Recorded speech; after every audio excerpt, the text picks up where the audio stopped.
Ustaz, why don't we learn a simple aqeedah? Why should we learn a complex one? Some people argue, Ustaz, why should the book of Aqidah be complicated? Aqidah should be something simple.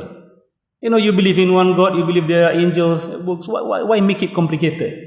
The arguments for the existence of God, muqaddimah ula, muqaddimah thaniya, premise 1, premise 2, Why all this? Why bring logic in? Why should we bring all these things in our Aqidah books? Why should we bring logic too much in our Aqidah books? So you make Aqidah sounds difficult. You make the learning of Aqidah very difficult. I say it depends. If you live in a jungle, if you live in a cave, I will give you a very simple Aqidah, no problem.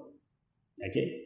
But you are living in a metropolitan state, Kuala Lumpur, okay, Malaysia, where nearly everyone is connected. So, when we say that everyone is connected, you can get access to almost any ideas ever present in human history. Okay? When I say any ideas, you want to understand Satanism, it's just a click of a finger. You want to learn sorcery, nak belajar sihir, you can learn sorcery online now.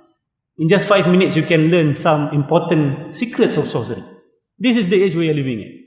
If we are talking about a modern city-state like Malaysia, then we have to understand what kind of Aqidah do we have to learn. Okay? And when I say what kind of Aqidah, what I mean is that what kind of defense that we should have. Because this onslaught that is coming from the modern Western civilization is not something easy. It's not something that you can deflect with, for example, a simple sifat 20 punya class.